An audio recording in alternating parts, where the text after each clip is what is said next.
خون کے ذریعے کفارہ۔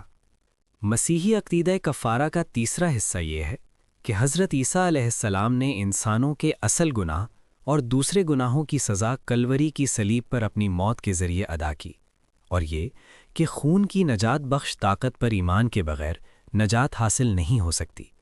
اس بارے میں ہم پطرس کے پہلے خط میں پڑھتے ہیں، کیونکہ تم جانتے ہو کہ تمہاری فدیہ دہی فانی چیزوں یعنی چاندی اور سونے سے نہیں ہوئی، بلکہ مسیح کے قیمتی خون سے ہوئی، جیسے بے عیب اور بے داغ برے کا خون۔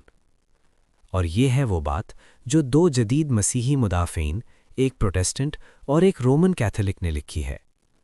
اب ہم کفارے کے عقیدے کی طرف آتے ہیں، جو یہ ہے کہ مسیح کی موت کسی نہ کسی معنی میں گناہ کے لیے قربانی تھی، اور اس طرح اس نے خدا باپ اور گناہگار انسان کے درمیان مصالحت یا ایک کر دیا پیدا کی۔ اور اگرچہ یہ بات عقائد میں صراحتاً بیان نہیں کی گئی، لیکن ان الفاظ میں اس کا اشارہ موجود ہے کہ وہ ہمارے لیے مصلوب ہوا اور ہماری نجات کے لیے دکھ اٹھایا۔ چونکہ مسیح، جو خدا بھی ہے اور انسان بھی، نے صلیب پر اپنی موت کے ذریعے ہمارے گناہوں کو اپنے اوپر لے لیا تاکہ خدا کے غضبناک عدل کو تسکین دے کر ان کا کفارہ ادا کرے، اس لیے وہ خدا اور انسان کے درمیان واسطہ ہے۔ یہ عقیدہ نہ صرف خدا کی رحمت کا انکار ہے بلکہ اس کے عدل کا بھی۔ گناہوں کی معافی کے لیے خون کی قیمت طلب کرنا سراسر بے رحمی کی علامت ہے، اور کسی ایسے شخص کو دوسروں کے گناہوں کی سزا دینا جو خود مجرم نہیں، چاہے وہ راضی ہو یا نہ ہو، انتہائی ناانصافی ہے۔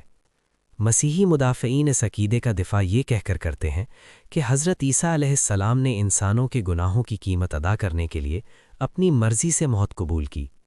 اس کے جواب میں ہمارا کہنا یہ ہے، اول، یہ تاریخی طور پر درست نہیں کہ حضرت عیسیٰ علیہ السلام جان بوجھ کر اور خوشی سے گناہوں کے کفارے کے لیے مرنے آئے تھے۔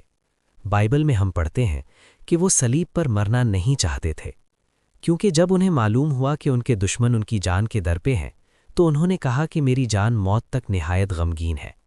انہوں نے اپنے شاگردوں سے کہا کہ وہ ان کی حفاظت کے لیے پہرا دیں، اور انہوں نے خدا سے دعا کی، ابا، اے باپ، تجھ سے سب کچھ ہو سکتا ہے، یہ پیالہ مجھ سے ٹال دے، لیکن میری نہیں بلکہ تیری مرضی پوری ہو۔ مرکز 14:36۔ دوم، ہم یہ نہیں سمجھ پاتے کہ ایک انسان کا دکھ اور موت دوسروں کے گناہوں کو کیسے مٹا سکتی ہے۔ یہ بات کچھ یوں لگتی ہے جیسے کوئی ڈاکٹر اپنے مریضوں کے سر درد کا علاج کرنے کے لیے خود اپنا سر توڑ لے۔ بدلی یا نمائندہ قربانی یعنی سبسٹیٹیوشنری یا ویکیریس سیکریفائس کا تصور غیر منطقی، بے معنی اور ظالمانہ ہے۔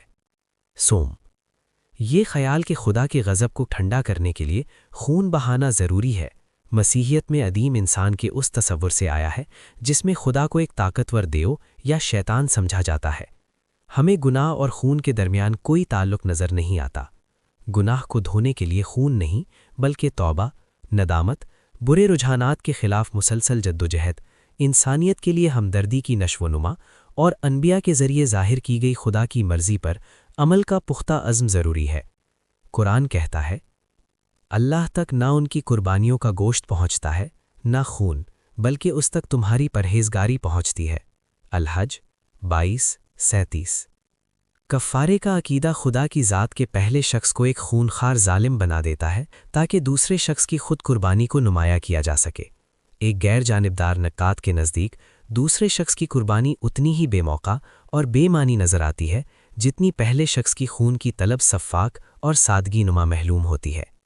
آرتھر ریگال کفارے کے عقیدے پر درج ذیل اہم تبصرہ کرتے ہیں، ہم اب اس ہولناک مذہبی عقیدے کو قبول نہیں کر سکتے کہ کسی پراسرار وجہ سے ایک کفارہ بخش قربانی ضروری تھی۔ یہ یا تو خدا کو قادر مطلق ماننے کے ہمارے تصور کو مجروح کرتی ہے یا اسے سراسر محبت کرنے والے ماننے کے تصور کو۔ مشہور ڈاکٹر کرائڈن کا خیال تھا کہ مسیح نے خوفناک اذیتیں برداشت کیں جو خدا کی طرف سے مسلط کی گئی تھیں، اور یہ نقطہ نظر موجودہ ذہن کے لیے ناقابل برداشت ہے اور بجا طور پر ایک خوفناک عقیدہ کہلایا جا سکتا ہے جو ابتدائی انسانی فطرت کی سادگی نما رجحانات سے غیر متعلق نہیں۔ در حقیقت یہ عقیدہ مشرکانہ اصل رکھتا ہے اور شاید مسیحی عقیدے میں بت پرستی کی سب سے نمایاں باقیات میں سے ایک ہے۔ مسیحی نجات کا نظام نہ صرف اخلاقی اور عقلی طور پر کمزور ہے بلکہ اسے حضرت عیسیٰ علیہ السلام کے اپنے الفاظ کی بھی کوئی تائید حاصل نہیں ہے۔ حضرت عیسیٰ علیہ السلام کو انسانوں کے گناہوں کے لیے اس معنی میں دکھ اٹھانا پڑا کہ انہیں اندھیروں سے روشنی کی طرف لانے کی کوشش میں بدکاروں کے غضب کا سامنا کرنا پڑا اور وہ ان کے ہاتھوں ستائے گئے۔ لیکن اس کا یہ مطلب نہیں کہ ان کی موت دوسروں کے گناہوں کا کفارہ تھی، یا یہ کہ صرف ان کے خون پر ایمان لانے والے ہی معاف کیے جائیں گے۔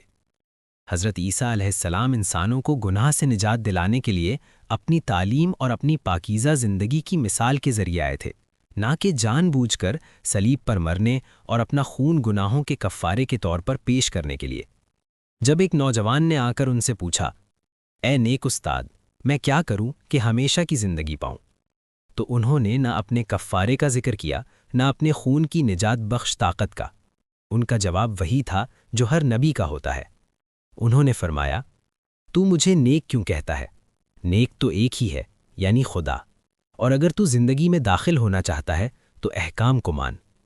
متی 19:17۔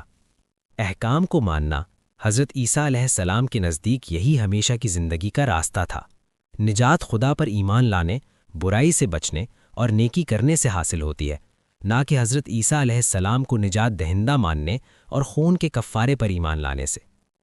کفارہ کا عقیدہ اس لیے غلط ہے کہ انسان گناہ کے ساتھ پیدا نہیں ہوتا، اور خدا گناہ گاروں کو معاف کرنے کے لیے کوئی قیمت نہیں مانگتا، اور بدلی یا نمائندہ قربانی کا تصور ظالمانہ اور غیر منصفانہ ہے۔ گناہ کر کے ہم خدا کو نہیں بلکہ خود کو نقصان پہنچاتے ہیں۔ ہماری روحوں پر گناہ کا داغ کسی اور کے دکھ یا موت سے نہیں، چاہے وہ شخص راضی ہو یا نہ ہو، بلکہ ہماری اپنی توبہ، برائی سے منہ موڑنے اور نیکی کرنے سے مٹتا ہے۔ چنانچہ جب حضرت آدم علیہ السلام نے نافرمانی کے بعد توبہ کی اور مکمل طور پر خدا کے آگے جھک گئے تو ان کا گناہ معاف کر دیا گیا۔ نہ آدم کا گناہ ان کی اولاد میں منتقل ہوا اور نہ ہی اس کی معافی کے لیے حضرت عیسیٰ علیہ السلام کے دکھ اور موت کی ضرورت تھی۔ حقیقت یہ ہے کہ حضرت عیسیٰ علیہ السلام صلیب پر مرے ہی نہیں۔ کفارہ کا عقیدہ خدا کے عدل اور رحمت دونوں کا انکار ہے۔ اسلام اس عقیدے کو رد کرتا ہے۔ وہ اعلان کرتا ہے کہ گناہوں کی معافی کسی دوسرے شخص، چاہے وہ انسان ہو یا خدائی، کے دودھ اور قربانی سے نہیں، بلکہ خدا کے فضل اور ہماری اپنی مخلص اور مسلسل کوششوں سے حاصل ہوتی ہے کہ ہم برائی کے خلاف جدوجہد کریں اور نیکی کریں۔ کہ کوئی بوجھ اٹھانے والا کسی دوسرے کا بوجھ نہیں اٹھائے گا، اور انسان کو وہی ملے گا جس کی اس نے کوشش کی، اور اس کی کوشش دیکھی جائے گی۔ النجم 53:38-40۔ جو راہ راست پر چلتا ہے وہ اپنے ہی فائدے کے لیے چلتا ہے، اور جو بھٹکتا ہے وہ اپنے ہی نقصان کے لیے بھٹکتا ہے۔ کوئی بوجھ اٹھانے والا کسی دوسرے کا بوجھ نہیں اٹھائے گا۔ بنی اسرائیل 17:15۔ اسلام نجات کا وعدہ، جس کا مطلب قرآن کی زبان میں خدا کے قریب ہونا اور انسان میں تمام بھلائیوں کی نشو و نما ہے، ان سب لوگوں سے کرتا ہے جو خدا پر ایمان لاتے ہیں اور نیک اعمال کرتے ہیں۔ نہیں، بلکہ جو کوئی اپنا چہرہ خدا کے سامنے جھکا دے اور نیکی کرے، اس کا اجر اس کے رب کے پاس ہے، اور نہ ان پر کوئی خوف ہوگا اور نہ وہ غمگین ہوں گے۔ البقرہ 2:112۔